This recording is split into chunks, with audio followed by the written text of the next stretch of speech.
Namaskar. The ocean is my heart, its pounding is my pulse. The mountains are my bones, the rivers my vein. The forest is my thought, and the plants are my dreams. The songs of the earth write the music of my soul. Dear listeners from India, the US, and rest of the world, welcome to Talk with Alokita on Radio Panipuri. So today, let's start with little introspection. How often we look at the tree and think that our whole existence is dependent on it. We all know that we exhale, what we exhale, trees inhale, and what we inhale, trees exhale. So, imaginatively, half of our lung lies on the tree. There are some of us who feel this way very experientially, and thus planting trees, taking care of environment becomes their dream. So, well, there is a man who is giving this very imagination a path, an experience for hundreds of others. I would like to welcome the man who is totally living up to his name, Parivartan, also fondly called as People Baba. Namaskar, sir. Welcome to Namaskar. Radio Panipuri. Yes, yes. Thank you so much, Anjay. Yes, sir. So let's begin with our very first question. I know that you've been doing a lot. It will be very difficult for us to complete this in 30 minutes. I will try to ask you questions which would, give us most of how you're projecting things, sir. So Give Me Trees Trust is working on some amazing projects, sir. So I would Yes. rather say the organization is a beautiful tree in itself. Everyone who is involved in different projects admires the efforts. Having said that, you started planting trees back in 1977, and it's a long journey. Now it's 2020. Everything is virtual these days. Reaching people is a lot easier in a way. So, all our listeners, especially youngsters, would be glad to know more about your journey from 1977 to now. How difficult or easy was it to spread the awareness, the challenges, and about Give Me Trees? How it all started? Probably, I have this one small thing to ask. What is that one instinct you had as a child about, planting trees that never faded, and it's still continuing like a light speed. So request you to throw some light on important events that inspired you to just go on. Okay. Yes, sir. Thank you. Uh, First of all, this I love this name, Radio Panipuri, because Panipuri here in India we call them Golgappas, and that is one of my favorite. Uh, in fact, in our ashram and a lot of my friends in Ayurveda, they always say if you have corona and people suffering from this pandemic, they should all consume pani puri every day because it's a perfect herbal concoction for fighting against corona. So, having said this, well, coming to Give Me Trees Trust, friends, the story starts in January 1977. In fact, in 1976, I was studying in a school called Spicer's Memorial School in a place called Kirki Military Station, Kirki Cantonment. It's a suburb of Pune in Maharashtra. Um, I was studying in the fourth grade over there, and I had a teacher by the name Mrs. Williams. Mrs. Williams was a Seven-Day Adventist missionary teacher, and she came from Sri Lanka to teach us to teach the in the school. It was a small elementary primary school. So she was a class teacher in the fourth grade and in the fifth grade.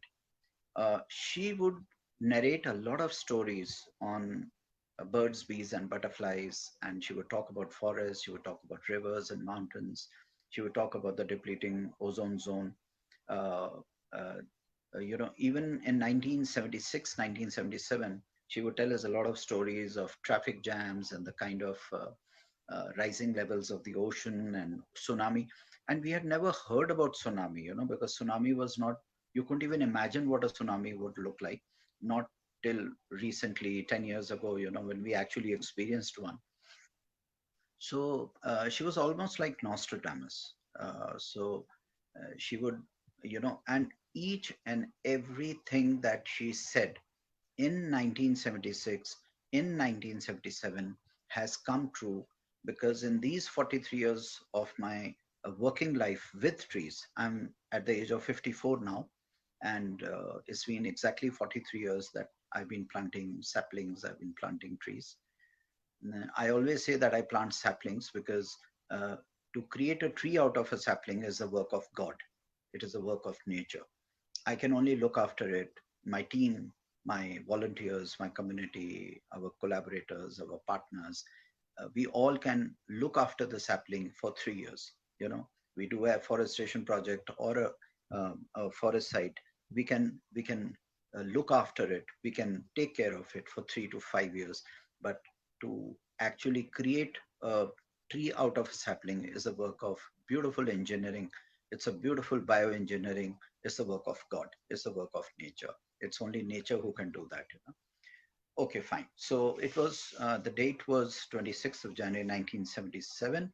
And I walked up to my teacher and I asked her, we had a Republic Day parade that day. And I asked her, ma'am, uh, you keep telling us that the world is heading for disaster. You keep telling her, and she would talk about heat island effects, urban heat island effects. And the terms which used, we had, we could never imagine that we would be using these terms in the coming years so much. And she would talk about pandemics, she would talk about epidemics, she would talk about rats. uh, Today we say bats, they are spreading the disease. And she would say, you should be careful about rats, you should be careful about diseases coming from the ocean. She was so right, she was so right, she was so right, our teacher. And she was one of my biggest inspirations. And the motivational, uh, the reason why I got into sapling plantation. And one day, on 26th of January, she said that, look, there is nothing much you can do.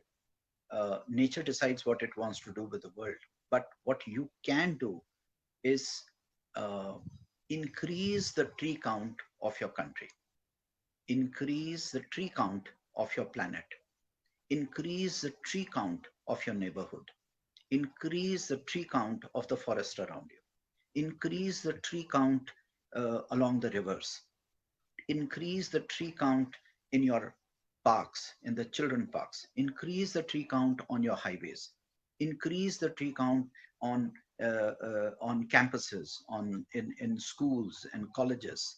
So whatever you do, try to increase the tree population of this country. You know, and the message was so clear that it became the mission of my life, of my teammates, of my volunteer army, which we call as Give Me Trees Trust.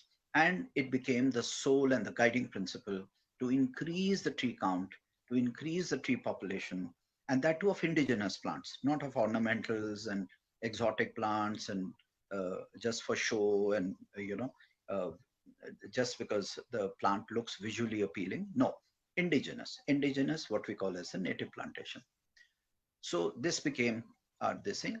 It was on 26th of January at about 3:30 p.m. I came back, and just like my teacher, my grandmother, हम उनको झाईजी बोलते थे. We used to call her झाईजी, and she was my maternal grandmother. And my granny, I told her that my teacher is saying that I should start planting trees, and the objective of my life, that she said that everybody can become an engineer, anyone can become an MBA, anybody can become a chartered accountant, any Tom, Dick, and Harry can become a doctor or a lawyer. We need people who can take care of the earth full time. Now, full time taking care of the earth, planting trees, increasing the tree population. Well, and just imagine, my grandmother says she's absolutely right. And there were two women who gave me the encouragement to do that. And then I shared the same with my mom. My mother also said the same thing. And she said that, well, there are enough doctors on the planet, there are enough engineers on the planet. I think the planet needs a full-time tree planter, you know, and that was it. That was it. So on that day, I bought 9 saplings from the nursery. My grandmother gave me 25 paisa. At that time, 25 paisa was a big currency. Like it had great value. And I went to the market, and we to the nursery, and we bought 9 saplings. And those 9 saplings planted on 26th of January 1977, the first day when I ever planted saplings in my life as a little kid of 10 years old, 11 years old. They still survive, all the 9 plants, all the 9 saplings. The first sapling I planted was of a banyan tree. Then there were 2 peepal trees. One was a jamun tree, 2 were neem trees. And then the journey began. The next day it was 26 trees. The next it was 53. Then I went around digging uh, around, and the journey started. Right. So that's very inspiring. So, and I would like to technically ask you to put the mic little close to your, mouth. I Okay, think it's little, okay, not very okay, okay, audible. okay, Yeah. okay. Ah, Yeah, so that's a very inspiring narrative, sir. I mean, rightly said that anybody can become doctors, engineers, but it's very important that somebody has to take care of Earth as well, and that has to be a full-time job. Uh, yes, Similarly, sir, in India, there are, some people who are single-handedly protecting the environment by planting hundreds of trees. Somehow I feel that like you said, your grandmother, our farmers and our grandparents who belong to the older generation, they have some yes, kind of yes, connection with the nature. They do know the yes. importance of plants, rivers, soil, and how everything is interconnected. So we can call them like a self-taught environmentalist, probably. So, yet, in spite of all this awareness and many international and national conferences happening each year highlighting the importance of environment, yet there are many people who are untouched with the whole idea of planting trees. They deeply undermine planting trees. They feel that it has nothing to do with protecting environment. So, can you explain to all our listeners about how planting a tree can save our rivers, soil erosion, and how we Yeah. need to protect it? Probably the young Okay. generation who does need to Yes, understand yes, this yes. correlation. In 43 years, I learned one thing, that 90% of the people don't understand the importance of trees because they have no connection with nature. They are so business minded, they are so commercial oriented, because for them environment also is a big business. You look at the governments, you look at the because it's not a priority. It's not a priority because any government or any country, you know they except for a few countries like probably Norway, Sweden, uh, Germany, Bhutan is one very good example, where people talk about happiness index, they talk about a health index, they talk about uh, what the next generation is going to have. But most of the countries I've seen, and sadly even my own country, uh, not that not that people are not aware. People are aware. Huh? People are aware. It's just that uh, you know.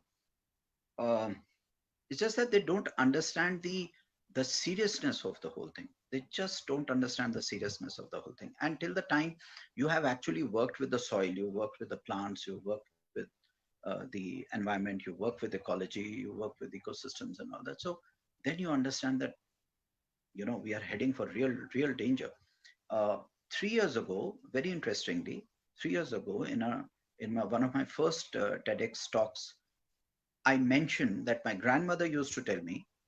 Now, this is something, just hear me out. This is something very interesting. My grandmother in 1997, 98, she used to say, the world will come to an end in 2020.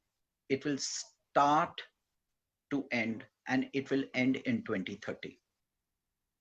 And then I would say, Nani, why are you saying this? She would say, you just see. And a lot of uh, old people used to tell me the same thing. Even Mrs. Williams in 1977, she said the same thing, that 2020 to 2030, you will see that there is going to be a complete annihilation of the Homo sapien race, only 10 to 15% population will remain. And that too, those living around the rivers, those living around the forests, those living in farmlands near the fields, people who are growing their own food, people who are into permaculture, people who are into, living around the forested areas, on the fringes of the forests, and people who are living among tree clusters. Only that civilization, only that section of the population will be alive, and the rest will be annihilated. Now, this is something very interesting. Now, your question was that, why people, mm, uh, why people don't take this thing seriously, and in spite of awareness and everything. I think it is, one thing is our education system.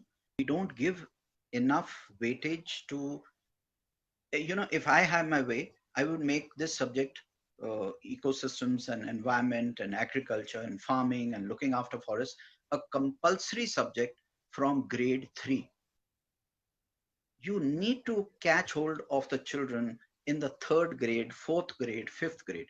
I was one who was taught by my teacher, was motivated by my teacher in grade 4. So third grade, fourth grade, fifth grade, sixth grade, the most sensitive years of your life, when being you are not being psychologically trained by society to become an engineer, to become a successful man, to be you know a money making machine. That is the time, third grade, fourth grade, fifth grade, sixth grade students, because they are the people who will be the future civil servants. They will be the people who will be the future environmentalists, the future farmers. They will be the people who will save the planet from the kind of, see, you know not that my planting trees will save the planet, nor so many people in India doing good work, they can save the planet, nor hundreds of other organizations working on the planet will save the planet. But at least we are making an effort. At least we all, in the goodness of things, all the good people need to come together, and they need to do the right things, right? So I think it is about a lot about political will, because everything is possible if we are able to, as a community, bring the right people into the governance, and right people, because I feel the governments are like a housekeeping organization. If we vote for them in the right way, and we take services from them, rather than uh, thinking that they are gods and emperors and they're kings and all powerful people, and they are Yeah. dictators and everything. No, but if we get the right people in the uh, in the policy making departments, though. So I think there is always hope. I'm very positive that things can be worked out. But yes, we need the right kind of political will for this thing. And if the till the time the political will doesn't come in, I always tell my friends, I tell my volunteers, I tell my community, and thousands of people who follow us, you are the government. Always point the finger at yourself and say, I am the government. Okay, this is my land, my river, my air, my water, my mountain. This is my forest, this is my tree. I will do whatever I can, whatever within my resources, within whatever I can afford. I will do, and I will do the right thing, and the rest leave it to God. Rest will happen. Yes, sir. I mean, that's how everyone, each one of us is, equally responsible. We need to participate. We should not depend on government to do it. Rightly said. And also, sir, I one part of my question was like the interconnection between, in one of your videos, I guess I happened to see that there's a connection between river soil erosion that's happening Yeah, with the yeah, yeah. with planting of trees. So if you explained it Okay, beautifully, because people will okay, understand it. Yeah. okay. I'll very briefly. Sure. See, remember one thing, very simple. Trees are the umbilical cord which binds us to the existential system with which the whole planet operates. ये हमारी नाभि है. It's the umbilical cord, that the way a child is bound by his, gets nourishment from his mother, the same way the planet, all the five elements, they come through because of trees. It's because of trees we get rain. cycle. It's because of trees we get the underground water. It is because of trees there is soil. It is because of trees there are a lot of wind systems. It's because of trees the habitat for 1.5 million species. And remember one thing, most important thing for you to uh, you know understand: we came onto the planet as a Homo sapien race just about 10,000 years ago. If you understand this one thing, I think you have understood everything.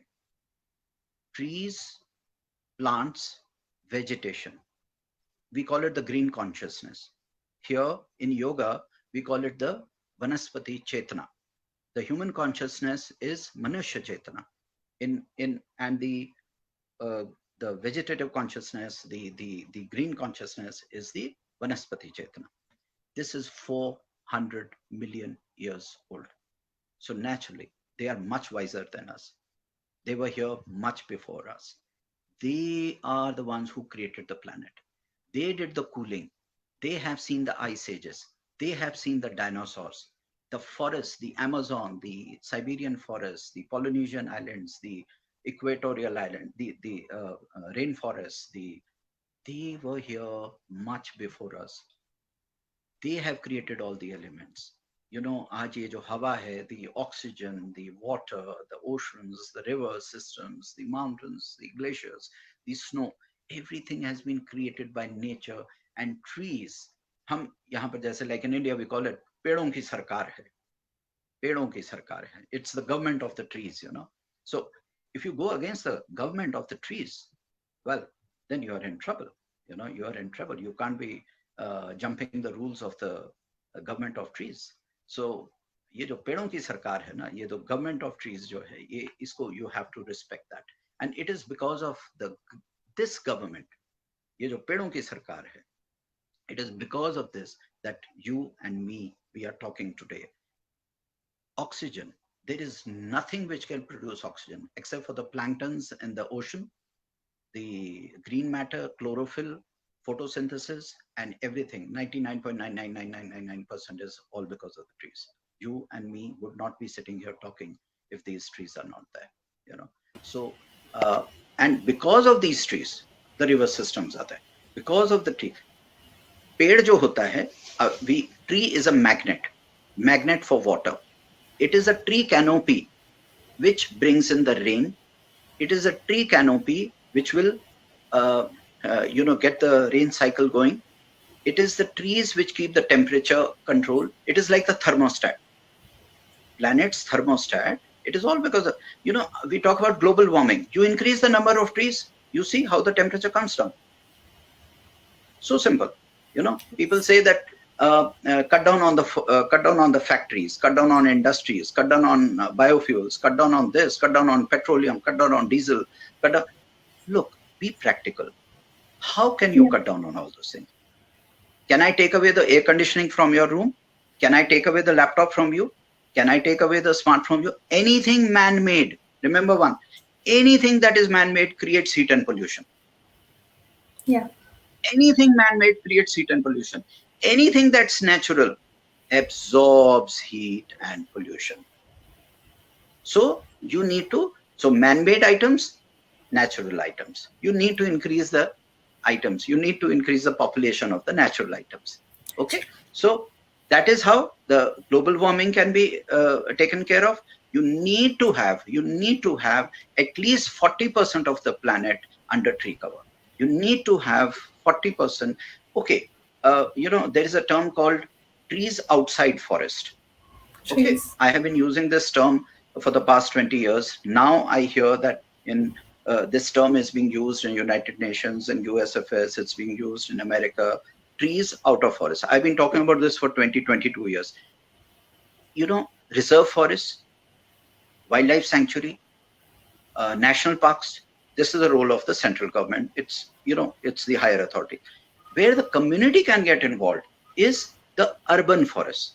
Urban forest means urban greening. The urban green canopies that we can create. I always ask my volunteers through Give Me Trees Trust, we always tell them, you have a balcony, make it green. You have a terrace, make it green.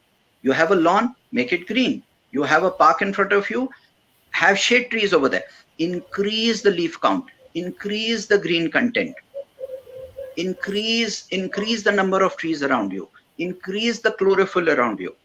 The more green that you have, okay, so it will be healthier for us.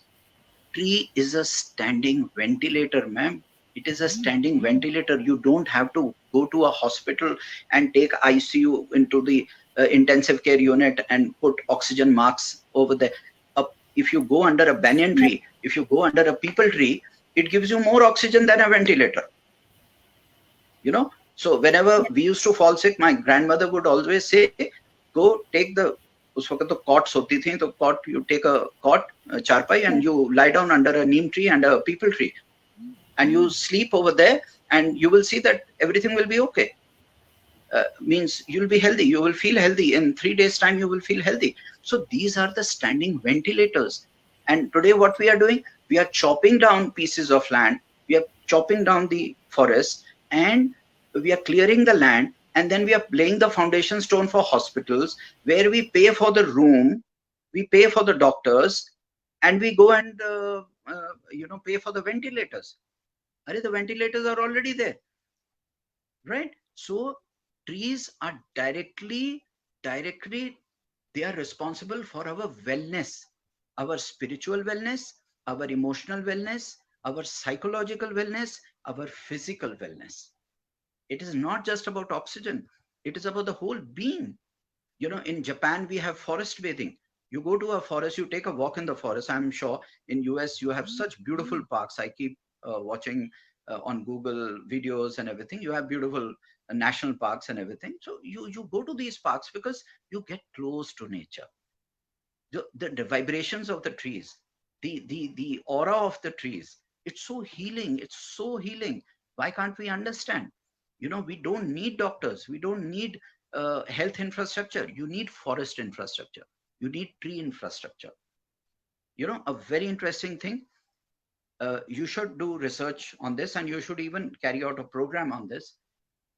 Most of the people who have died in urban areas in this pandemic.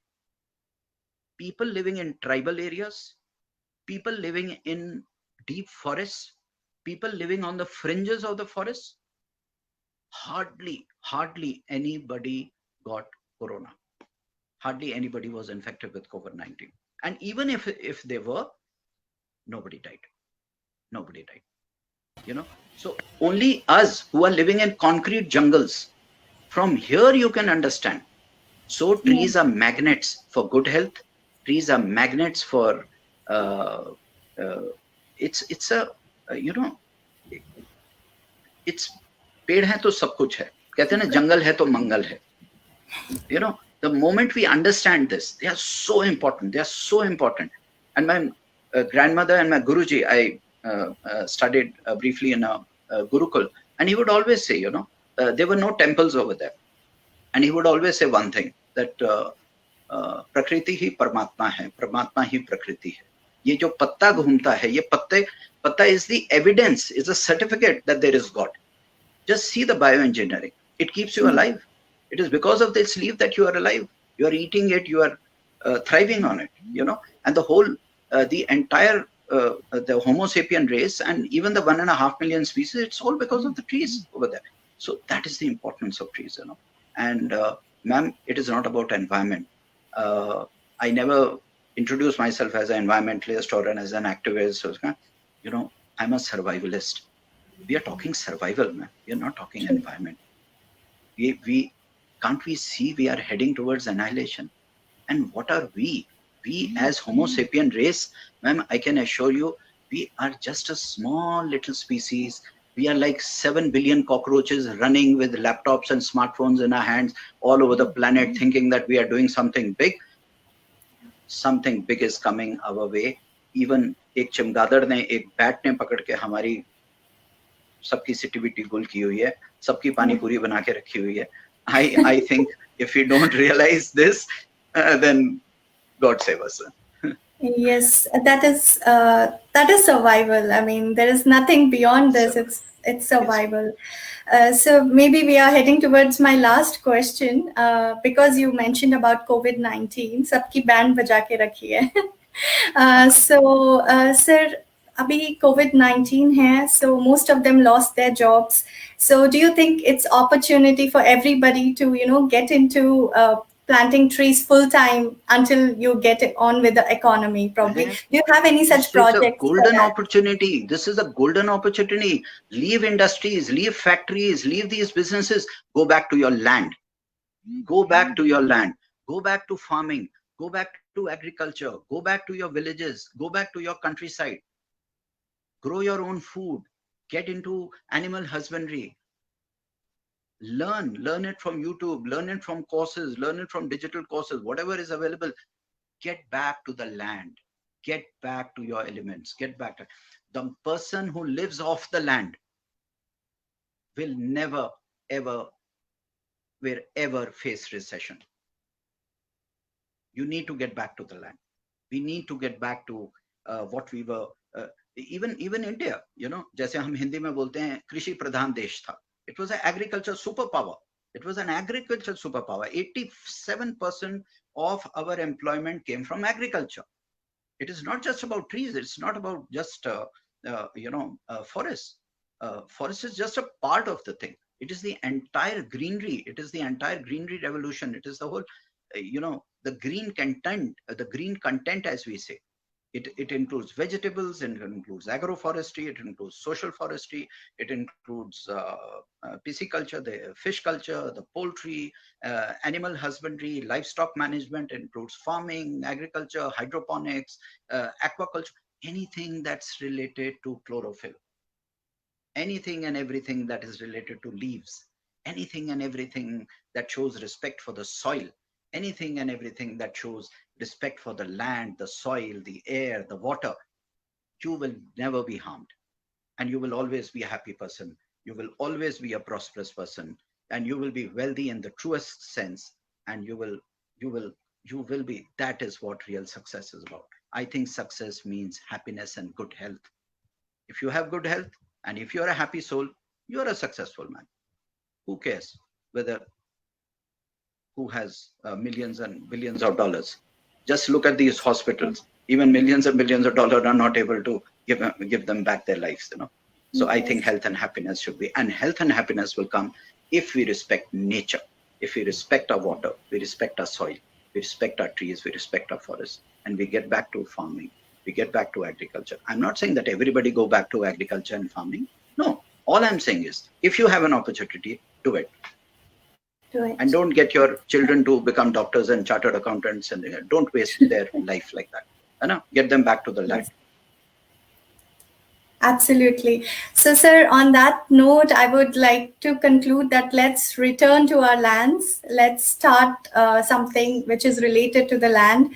And of course, it's a matter of survival. Let's realize this as soon as possible. And definitely, we would People like need to to wrap realize up that we have again. a very short shelf life.